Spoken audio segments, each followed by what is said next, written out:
take out your time. It's all pick up your time. No, Gonzalo's got one too. It'll be fine. I know. 2-2, yeah. That's where the Fight money it out is later. being made. That's where the Oh my money is being God. made.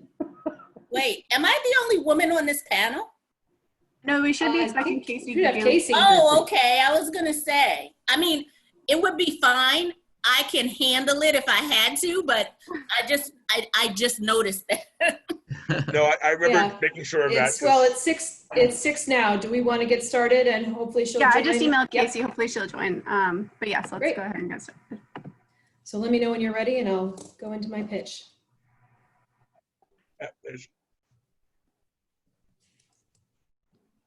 Oh, there she is. Perfect.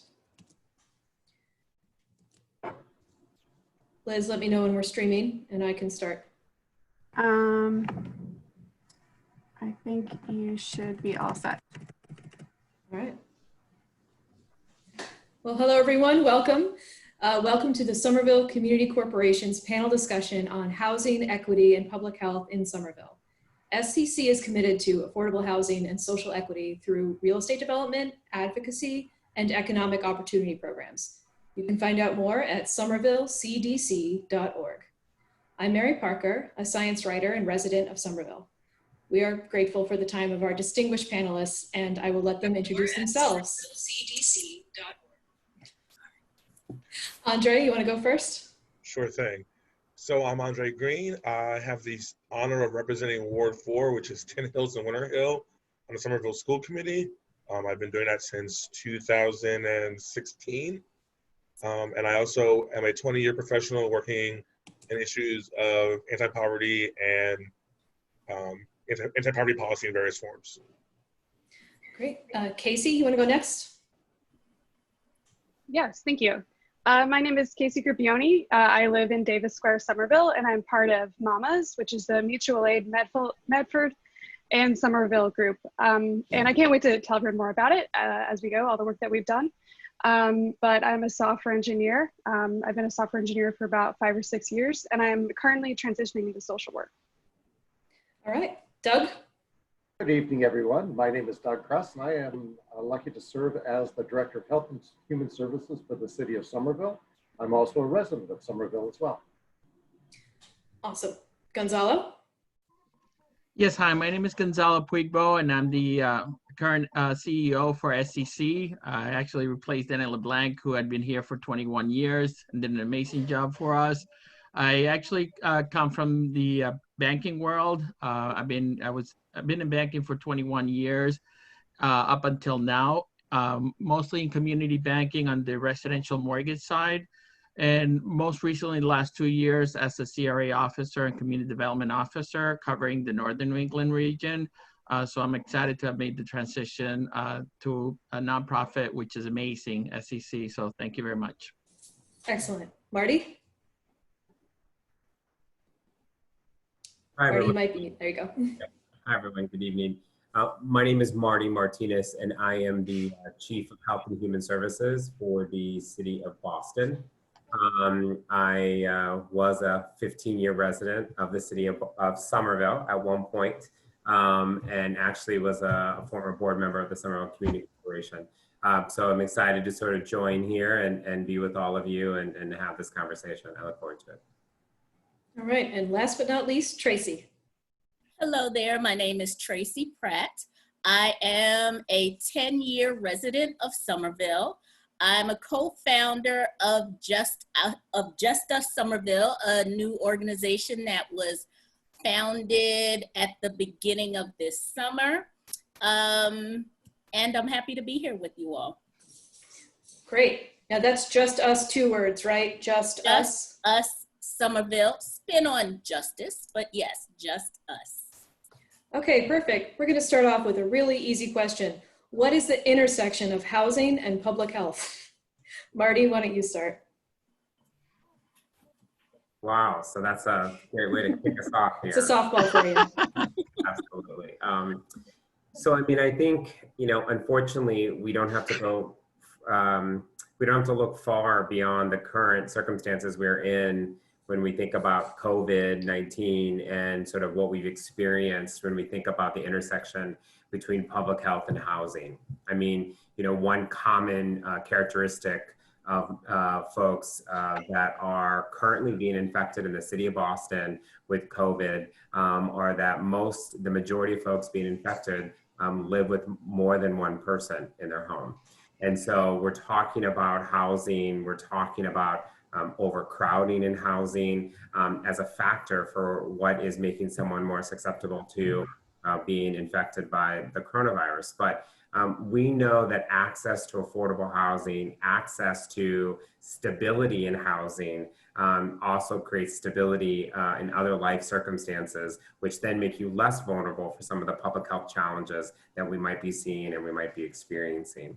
And so there's no question when you don't have a roof over your head or have the right roof over your head. And what I mean by that is accessibility to housing that's affordable, that's safe, and that you find safety in both in your neighborhood and those around you. And so that's really, the intersection is key in trying to figure out how we promote health, how we promote equity, and how we think about the disproportionate impact that not only COVID has had, but all the diseases and illnesses that we've seen in our community that are in front of us. I think Somerville, not different than Boston and other surrounding cities, has seen the disproportionate impact that COVID-19 has had on Black and Brown communities. And we can directly tie that. So I'll give you a real quick example. In the city of Boston, the community with the highest infection rate in the cumulative, and as of today on the 25th, is the neighborhood of East Boston.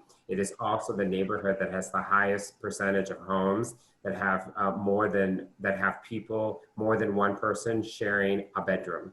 And so it also shows you that density in our housing and overcrowdedness, not density itself, but overcrowdedness in housing is actually becoming a driving factor for one of the challenges we're seeing to try to pull back and address this infectious disease. So the link is key, in trying to figure out how to support both means you need intentionality on both. So I'll stop there.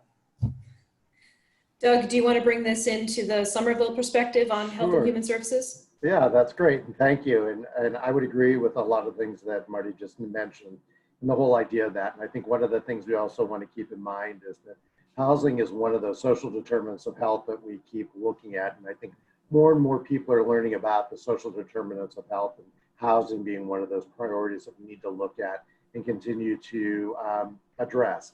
I think, when we talk about this is about access, and it's not just about access to our housing, but it's also access to the services people need as well. It's great that, we can talk about some affordable housing units that are in certain areas, whether that be far out in Western Mass, but are they accessible to the things that people need as well, and people want, and be by their community.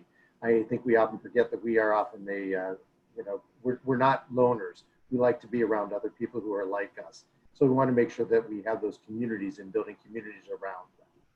So housing is an important piece of that. When we talk about the quality of housing, what does that mean? It's not just about, the physical structure itself, but it's those things that we're living with, that air qualities that we're talking about.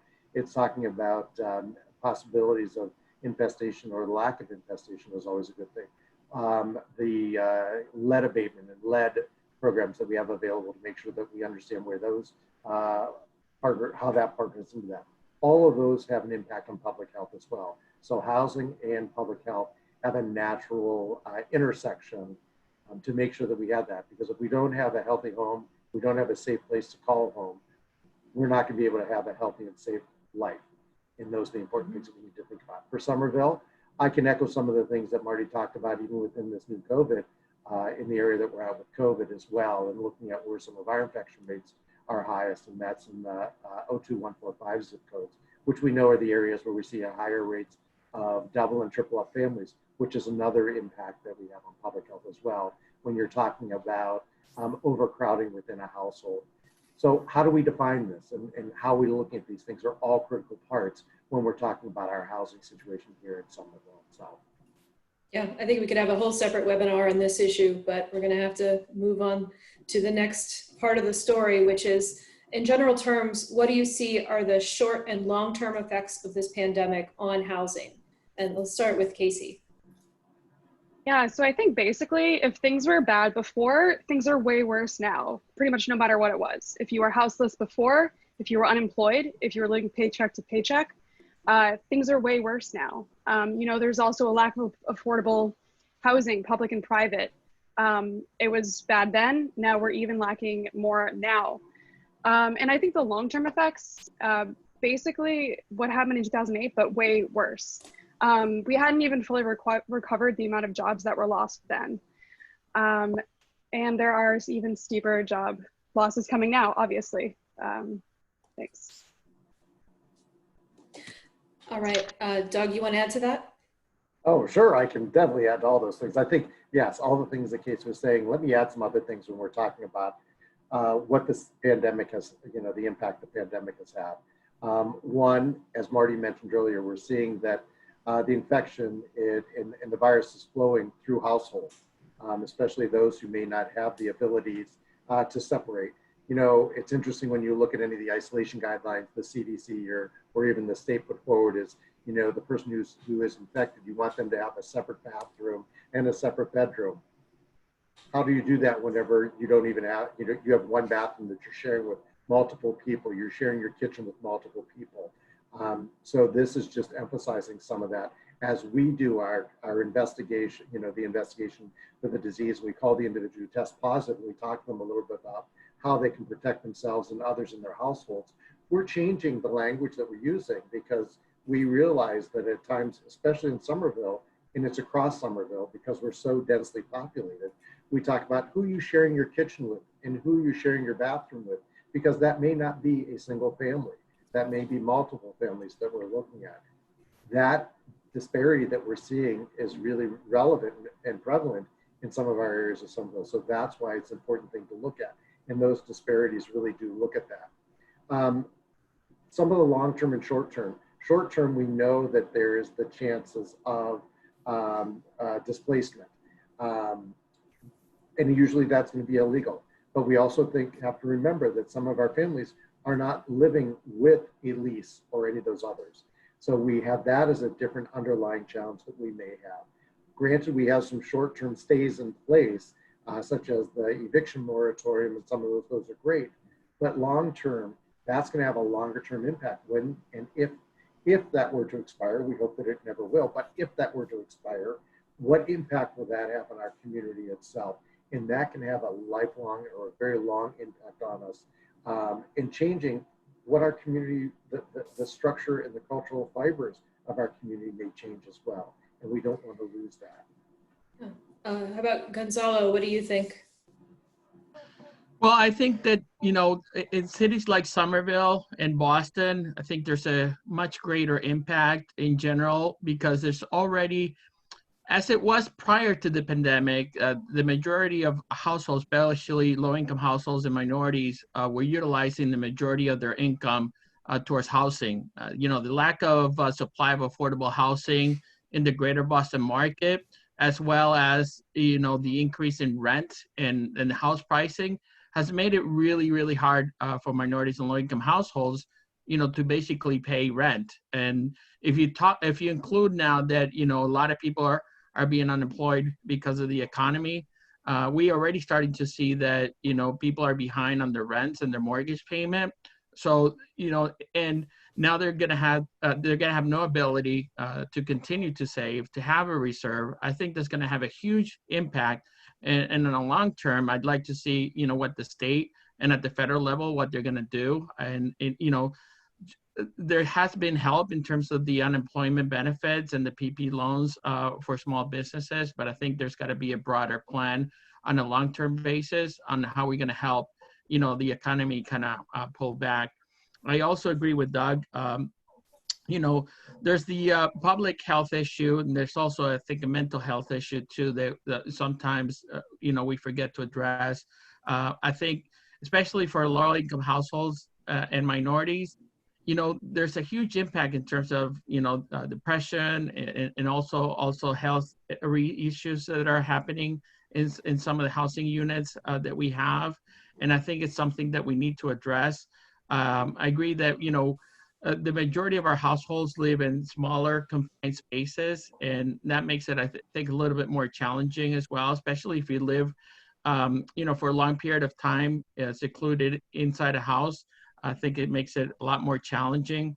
And I think on the long term, what we're going to see is a broader gap in the income and wealth inequality that already existed prior to the pandemic. I think that's going to increase the cost of living as a general issue in terms of the public health costs that are going to exist, the rent costs that are going to exist, the inability to save in general. And I think it's just going to hurt, our families that we were already trying to help and are going to be completely more hurt because of the pandemic. And those are some of the issues on a short-term, long-term basis, but those are very important topics that we should continue to address. That actually leads in perfectly to the next issue, which is how has the pandemic exposed disparities in housing and public health? This is probably something you can all weigh in on, but let's start with Marty. Yeah, I mean, I think, the way it's sort of, highlighted and sort of, given more visibility is that we sort of see, the perfect storm, right? It's if you think of lack of access to preventative care leading to, having developed, additional comorbidities that then are impacting your ability to live a healthy life, you're also then experiencing folks who are not going to have the care they need to access supports related to the pandemic to be able to actually get what's necessary.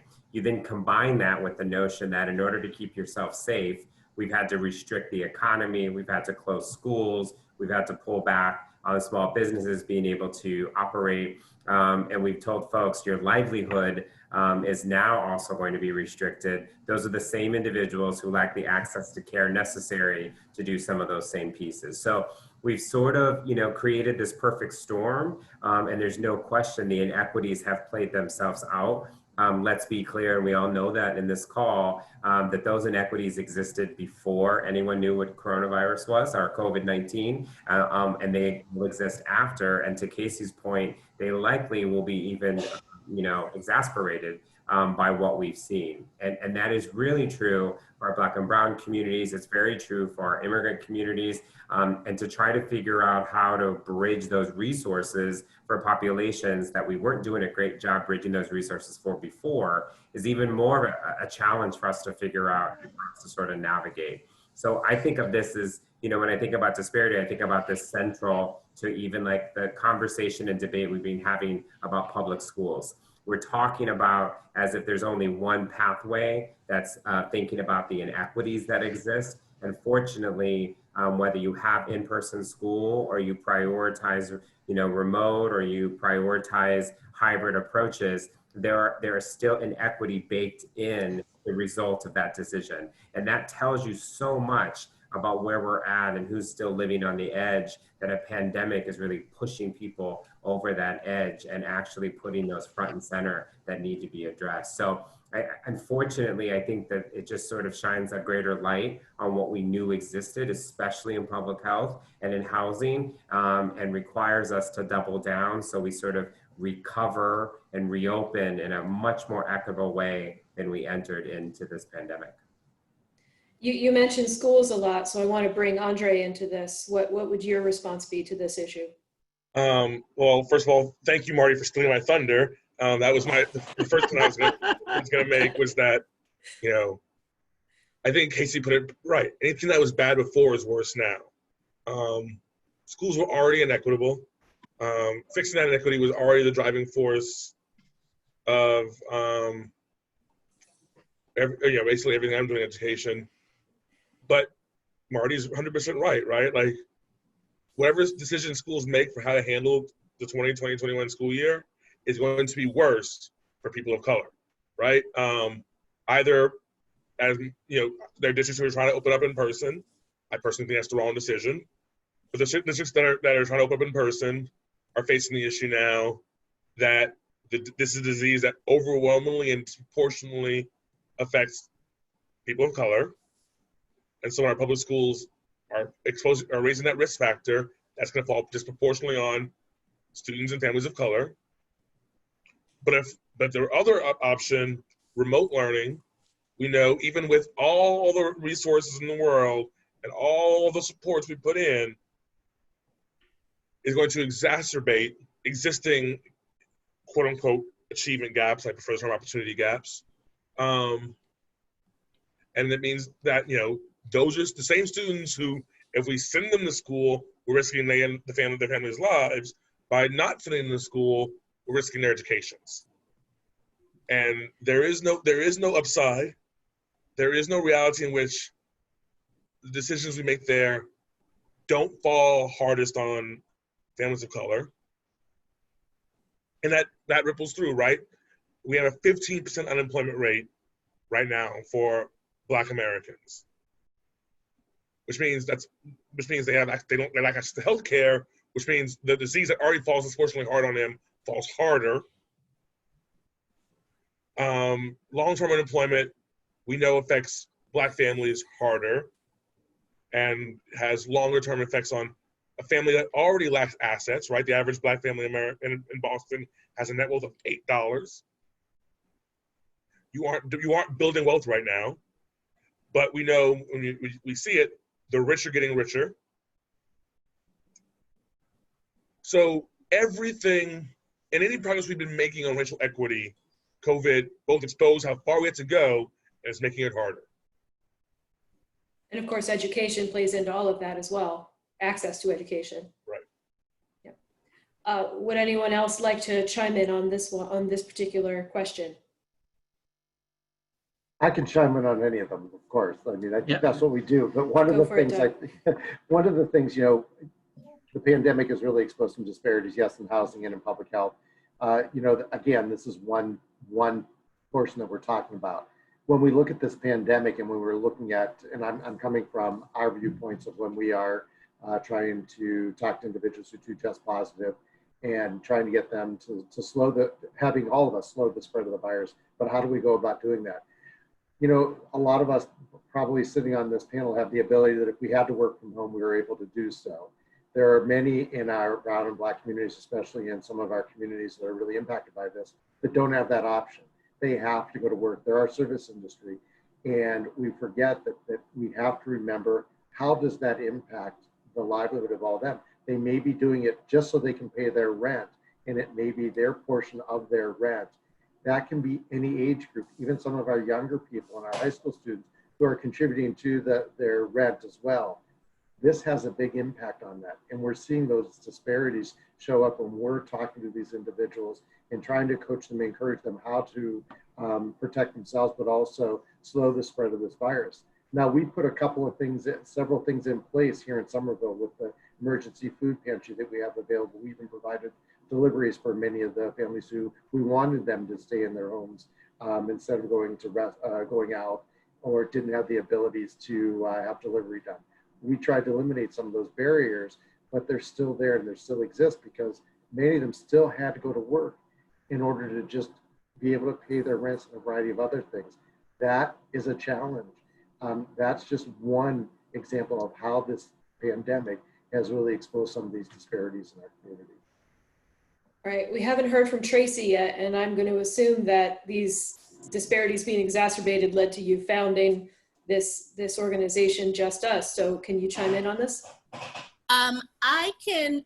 So first, I absolutely agree that Black and brown people are a good deal of our essential workforce, and there's a disparity right there. And now that some people very slowly have been able to return to work, or some of these businesses have been reopening, and these are the very people who are now getting laid off who were working during the height of the pandemic. So I believe that is definitely a concern. I can speak about Just Us Somerville. And so we were founded, our main purpose for being founded is because as a group, we felt that the voices of Black and brown people were being co-opted in the city, that there were others speaking for us, whether it was our elected officials or even people who are just our white neighbors in Somerville, in the name of being allies, were feeling like they're deciding what's best for us or what we need. So that's what led to the founding of our particular organization, because we want our concerns named by us. We want to have a part in solving whatever the problems are. All right. I want to finish off this question with Casey. Would you like to weigh in? Sure. Well, thank you so much, Tracy. I completely agree. People aren't having enough conversations with people of color. I definitely know white people have been jumping to conclusions and trying to make decisions for them. For me, this question, from a housing perspective, I just think of like the phrase, the cream rises to the top, because when it comes to landlords, bad landlords are definitely showing their faces right now. We all know it's illegal to evict someone because of the eviction moratorium, yet landlords still are trying to do that. So that is something that is definitely being exposed. I also thought Doug talking about people being able to work from home was really interesting, because, sorry, I think I'm talking a bit fast. You're fine. It's almost like a new class system that's kind of emerging. People who are able to work from home and people who aren't able to and have to be at risk more. I think we also should really look at how we treat the older population more. You know, so much of the infections were in nursing homes. And I think a lot of people were less threatened by the virus from that, and still weren't concerned enough about the elderly, as well as how disconnected they were, who weren't in nursing homes, and lost services such as Meals on Wheels was no longer delivering food. So I think this exposed a lot of things that are broken in our community right now. Can I just add, Casey, thank you for bringing up the seniors. I think that is a population that we often forget about. And you know, we've had some of those challenges here in Somerville as well, in making sure that we are getting to our seniors, whether that's through our Council on Aging or through the Somerville Cambridge Elder Services, and providing some of those services. But you're absolutely correct. You know, whenever we had to look at some of our senior buildings and those that have a lot of seniors in them, those buildings were starting to close down and not allowing anybody to come in and getting access to some of those services that they rely on, whether that's because of their own isolation, or, you know, they have their home visitors. We knew that that was one way that oftentimes we're possibly passing on the virus, because people are going to multiple places, but not always. We're lucky in Somerville. Our community has done a really great job of keeping the infection rate fairly low, especially in some of our high rises in our senior population, our senior buildings. So I'm very proud of the work that everybody has done. But I do think it's still an important factor that we have to bring up and talk about for our seniors in our community, the isolation that they're facing because they're not able to go out, or they're afraid to go out, and they hear these messages time and time again, and stay home and isolate or quarantine. It's scary, and they're remembering other things with that. So we have to keep that population in mind as well. So thank you for bringing that up. All right. This next question is going to take a bit of time, so I want to give it all we can. How has the pandemic exposed disparities in wealth distribution and racial equity? Tracy, let's start with you. Okay, so first of all, we have to assume that racial equity occurs when institutions are giving equal opportunity to people of all races. And we know this is the law in our country, but we also know this has not happened in our country since ever. It's never happened in our country. So we have to start there. This didn't just happen with a pandemic, but absolutely the pandemic has made things worse. The inequities at this moment, and I feel like we've really spoken to all of them. We've spoken to the housing inequities. We've spoken to the health inequities. We've spoken to the education inequities. We've really talked about everything that before the pandemic already was not equal. And now since the pandemic, as a result of the pandemic, that inequality gap, if you will, has just widened in every arena that we can think of. So that's what I would say about that. And then in terms of wealth distribution, again, to quote Andre, that the net worth of Black people is $8. So we didn't have wealth to distribute before this pandemic. There's been nothing that's happened since the pandemic, no aid, no supports that are increasing the wealth of Black people and other people of color at this point. If anything, it's just simply gotten worse.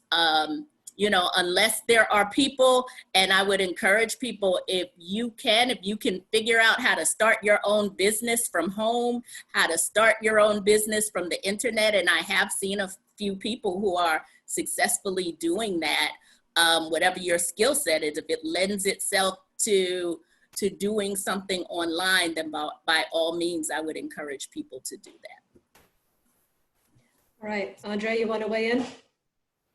Sure. So I want to start by talking about fear, right? After we get off this panel, one of the party in power in this country right now is going to have day 2 of its 4-day hate, right? Where they're going to spend hours telling people to be scared that they're coming for your suburbs, they're coming for your schools, they're coming for your jobs. And in this moment, that fear has real power, right? And it doesn't matter that, as Tracy pointed out, we don't have anything to lose. And it doesn't matter that, in fact, we have 400 years in this country of wealth built on basically extorting the wealth of Black and brown people, right?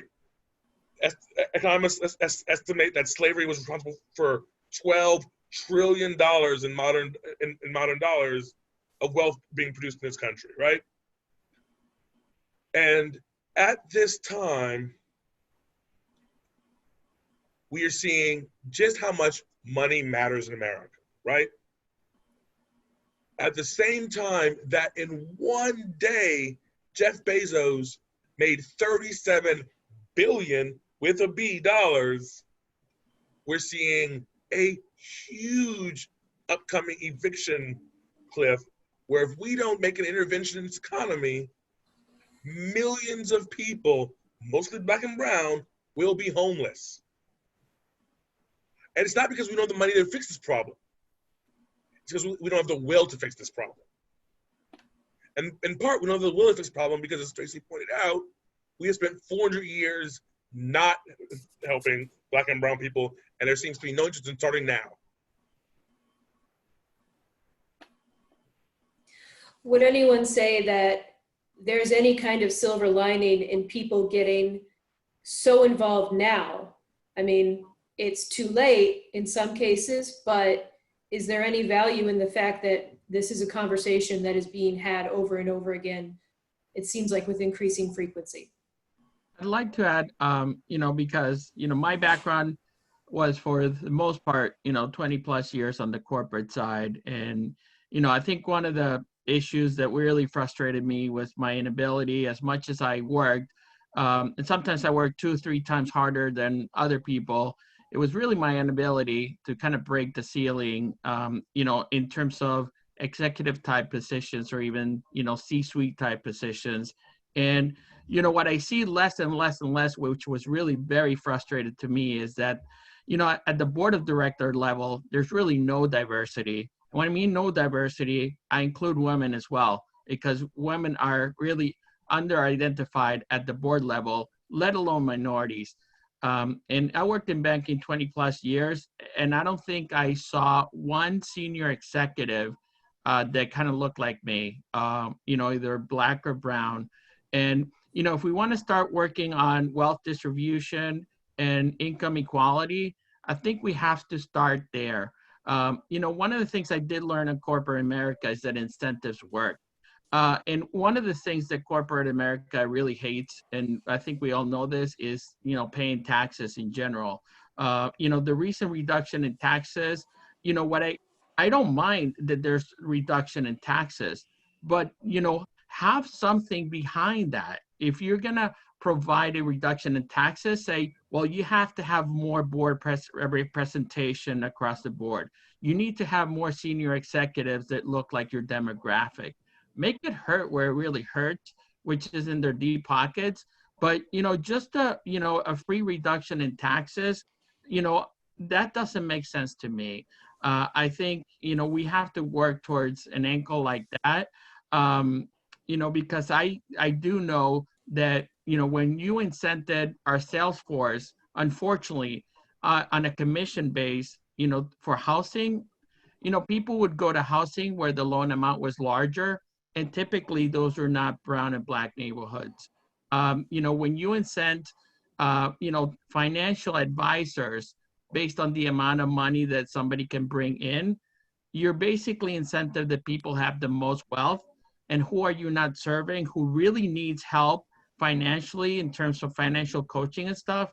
You're not helping the black and brown people. And I would like to have that conversation going forward, where we have a way to help our low-income households and our minority open businesses, go get an education, get better jobs, but we need to start having that dialogue in my conversation, and we're not having enough from what I see from my end. I'd also like to add a bit to that. I do agree that we need black and brown people at the board tables in corporate America.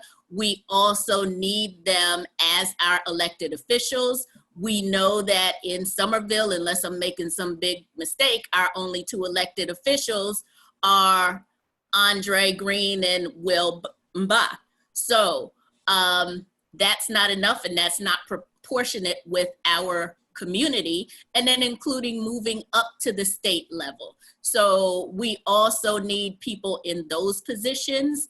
We need our people, so meaning black and brown people, number one, need to vote. And even if they are in a position because maybe they're not a documented immigrant here where they can't vote, they're still a member of this community, and they still need to have a voice. Their voice matters, what they believe matters, and what they need matters. And we say, we give lip service that, yes, everyone counts and everyone matters, but when it really comes down to it, that's not the case. I do believe that, because the question really was about, is there any silver lining? Just speaking for my own organization, Just Us Somerville, I do believe, based on some of the work we've done, the rallying we've done, and I know I've said that you have to go way beyond a rally to make a difference. I feel like we've been talking to some of the right people, which is now inviting us into some spaces. So into the spaces where we're part of hiring committees for what I consider a couple of key positions in the city. By no means do I think it's enough, but I do think it's a start. Can I just say something to that piece, which I think is really important that Tracy's making, is that I think it's critical that in a moment like now that we really stress that we have an opportunity to really look at how we recover and reopen in a more equitable way than we entered. And so that means, though, that we can't let the moment go. Yes. We have to be thankful to have those pieces. And as Tracy noted, it's about representation. It's also about what tables we're either invited to or that we force ourselves to, so that we can have that voice. And so I think it's important that, when you talk about the inequities that COVID played out, for example, if some of the health challenges that you might have, folks living with diabetes and folks living with obesity and folks living with unhealthy food and food insecurity, and the options that exist, that is what has led to more severe impact of COVID in certain communities. And so we should be taking the opportunity to focus on what were those pieces that have created a greater severity and tackle them. And I think trying to tackle them with intentionality and focus. So I really appreciate the notion of, the inequity sort of played itself out, but I don't think we should let anyone, and I'm speaking in this forum, but as a city official, I'm also talking to myself here on the screen. We shouldn't let this opportunity pass us by without really trying to figure out how do we do what's necessary to dismantle the systems that have put us in the situation we're in today, so that we're not talking about another situation that's exacerbated and shown a greater light on these inequities. So I think we have to just be really intentional about it and not let the moment pass us. That's actually a pretty good segue into our next section. Andre has his hand up. Oh, sorry. Go ahead, Andre. So first of all, I think we would be remiss, since Tracy brought up the representation issue here in Somerville, if I didn't say, as one of those two electeds, that we broke through in part because of the work of people like Marty Martinez, who, when he ran for office here in Somerville, when he lived in Somerville, ran for office in Somerville. So I want to make sure we acknowledge, if we've broken the ceiling, it's because he cracked it. And building off of what he and Tracy just said, I also want to talk about, because I've been saying this a lot, that the silver lining is that no one thinks we're in a good place, right? Like, no one outside of apparently 52% of Republicans thinks that the country's in a good place right now. Also, no one thinks that the answer to how we get to a good place is clear cut and simple, right? So I think the silver lining is there's a moment that certainly I think hasn't been in my lifetime, where there's a real openness to rethinking everything. And as Marty pointed out, that openness isn't going to last forever. So we have to use this moment to really think through, okay, the game's broken, the system's broken. We know we don't want to rebuild the old system because it wasn't a great system to begin with. What does a new and better system look like? I think I'm really excited about the fact that we're going to have that conversation. All right, speaking of that conversation, this is an open-ended question, which is dangerous because we're running low on time, but taking for granted that racism is a public health issue, from each of your positions, what do you want to say about the Black Lives Matter protests and defunding the police? Andre, you want to continue with your thought? I was hoping I wouldn't go first for this one. So, you can make Doug do it. So obviously, I think Black Lives Matter, right? I'm glad that people who weren't willing to say that 2 years ago are finally willing to say that, right? I don't want to say I'm glad, because it stems, as most progress in Black America stems from tragedy, but there has been a confluence of the pandemic and, at least to some degree, a racial reawakening. Let's be honest, in white America, so that moment is real, and I'm glad that people are actually thinking systemically and really about police reform and abolition. And I went to the point that I think actually gets lost, is that we're all, in fact, actually police abolitionists, as much as that we all want a world where the root causes of crime don't lead to crime, right? And so we all want a world in which people who need mental health assistance are getting it. We all want a world where people are able to get the basic resources of life without resorting to violence, right? We all want a world where women can, walk safely through the streets without having to worry about being the victims of sexual and physical violence. We all want a world where, domestic partnerships don't lead to domestic abuse. These are all things we all want.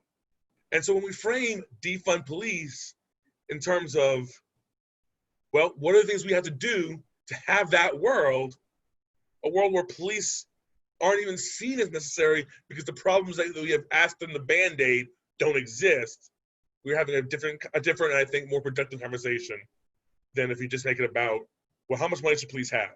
No, the question is, what does a world that doesn't need police look like, and how do we get there? Who wants to follow that? Sure. I will. Nope. Go ahead, Tracy. Go ahead, Tracy. Go ahead, I was Tracy. going to say I'll gladly follow it.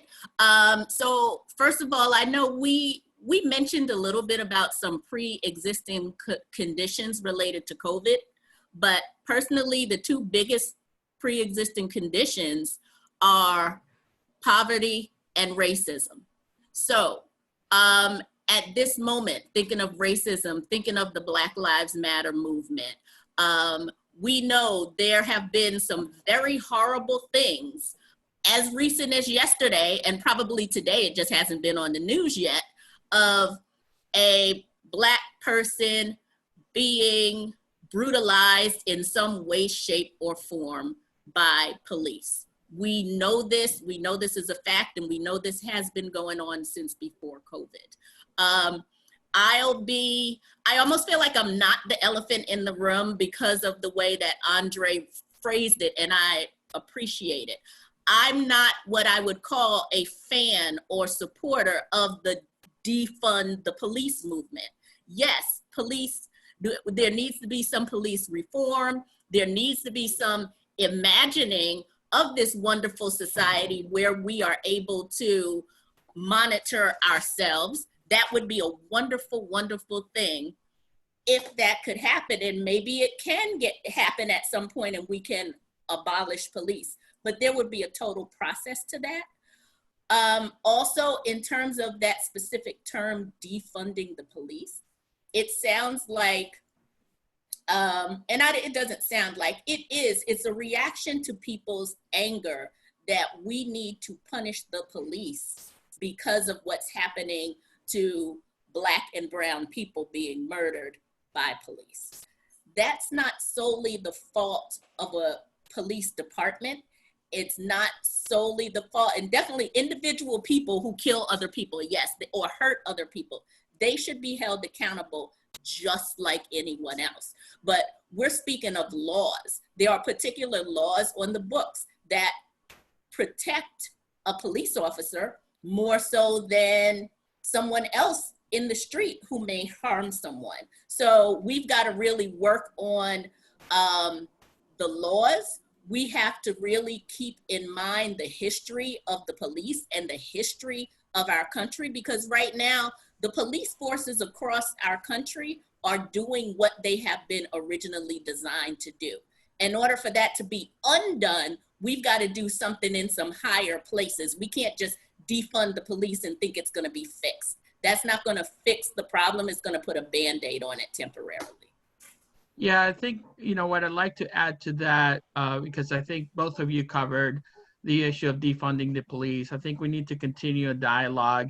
I do agree that, we need to start basically around a dialogue about, sharing resources away from the police that, community organizations like SEC and other community organizations can actually do better.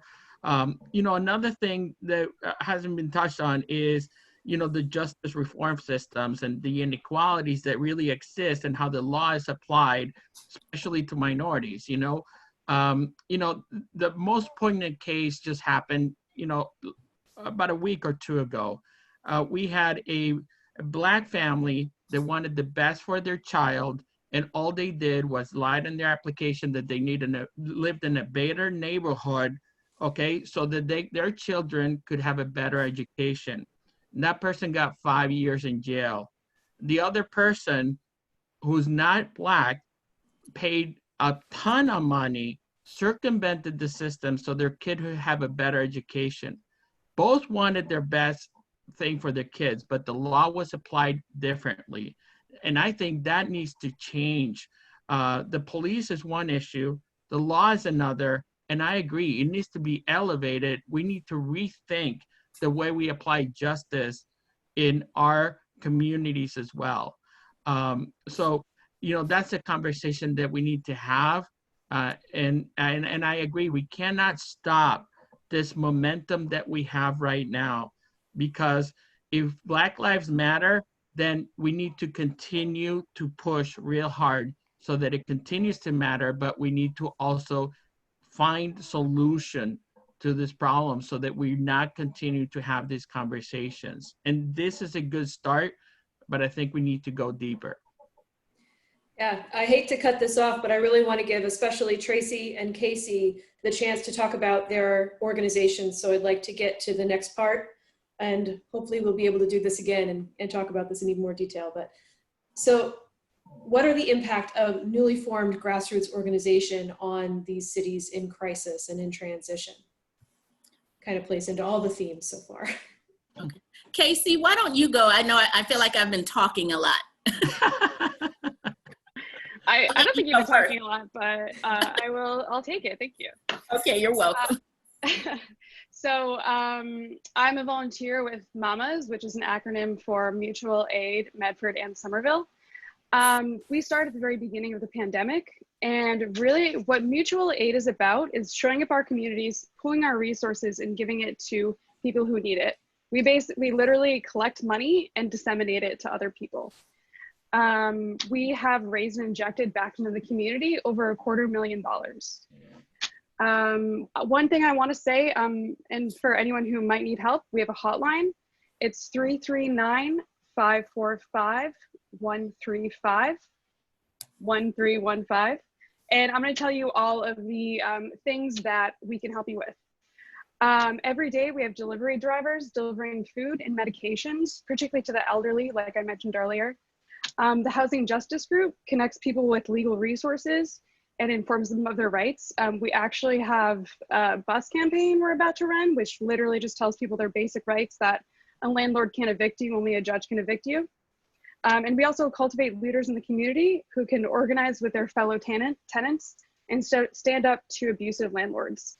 Sometimes we even work with city councilors. Ben Ewan Campen has done a lot for us. And JT Firstman recently paired with us and helped a tenant whose landlord was trying to increase their rent a lot to kick them out.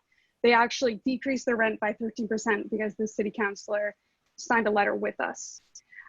So in addition to sharing resources with Medford and Somerville, we also have given money to other neighborhoods as well. We really just want to help. And I guess lastly, there's actually a statewide network of mutual aid groups all over the state, from Cape Cod to Springfield. Feel free to donate to your local one if you want to help out. And the long-term goal of mutual aid is replication. We want people continually to help their neighbors as much as possible. Thank you. Casey, do you want to plug your website and hotline one more time? Yes, thank you so much.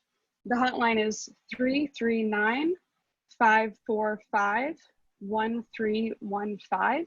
And the website is mutualaidmamas.com. Thank you. All right, Tracy, your turn. Awesome. So again, Just Us Somerville. So that's JUST, US, and Somerville. We organized ourselves shortly after, shortly after a series of murders had taken place. So, and really what happened as a result of that is that's when the defund the police movement started, and you were really hearing about it a lot here in Somerville. That is when Mayor Curtatone declared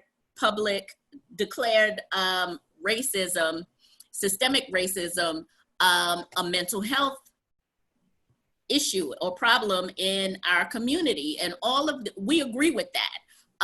But what we felt was happening, again, is that people were making decisions about us without involving us. And when I say we, it was myself and a few other people.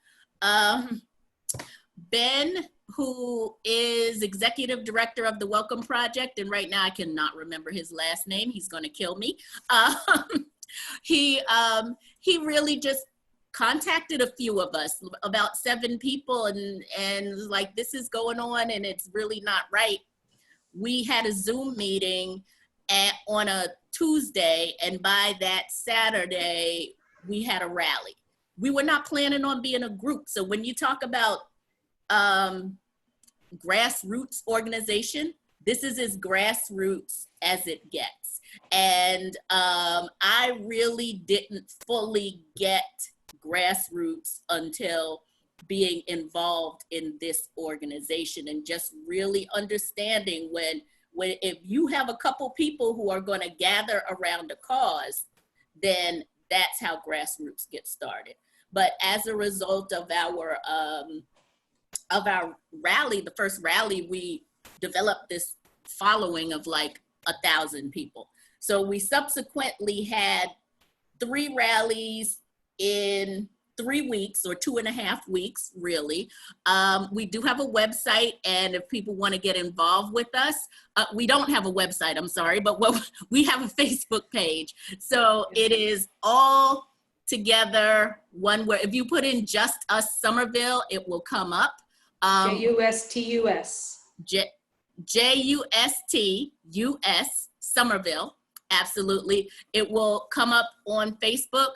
We do have an email address, and that's all one word, JUSTUSSOMERVILLE.com. If you would like to get involved with us, you can reach us any of those ways. And we're actually looking for others to really join with us, to join our inner group, because we're realizing that the organization is bigger than like the 5 of us who are on the ground trying to do things. But definitely we have a couple of big movements coming up. We're planning to do we call it a street mural. You've seen the Black Lives Matter big yellow signs in all of the major streets. We are doing one in Somerville, but it's not going to be the big yellow block letters. It's going to be along Broadway, and it is going to be, we're commissioning artists. So it's going to be something really colorful to stand out, and something meaningful to our community. Some of the things I hate to cut you off, but we got 2 minutes left. Okay, all right. Just Us Somerville. Look them up on Facebook. Okay. All right, and Gonzalo, you're going to close us out, and hopefully we will do this again so that we can get into more of this. No, I definitely love the passion of this group. Thanks, Mary, for being a moderator today. Thanks everybody else, the rest of the panelists. I really enjoyed this conversation. Certainly, I'd love to do more. As we all know, I'm kind of new to Somerville, but I feel like I've learned a lot so far. I'd love to continue to do this. It's important to understand that the work of equity and inclusion is always ongoing. It should never end, in my opinion, until it gets resolved. It's something that we should continue to practice, dedicate our lives, and really rally and support around it. As our communities, cities, and the world around us change, we should always turn towards one another for support and help, at least 6 feet away for now, but hopefully in unison together to continue to learn, challenge, and improve each other. We at SEC are continuing to work in order to, help our families and our mission to create an equity, diverse, and an affordable place to live also. The work that we do is always to better our communities, and I hope this conversation and this discussion gets us closer to that. So again, thank you for joining us. Thank you for the panelists again. Thanks, Mary, for being our moderator. And, thanks for the community at large that participated in this conversation. And we hope that you continue to engage in us as we continue to have these webinars going forward. Thank you very much, Gonzalo. Thank you, Tracy and Andre and Doug and Marty and Casey. And I wish we could have a single webinar with each of you talking for 3 hours. That would be super awesome. We can do that. Next time. All right. Thank you. Thanks so much, everybody. It's been a pleasure. Thanks, everybody. Bye, guys. Thank you all. Thank you all.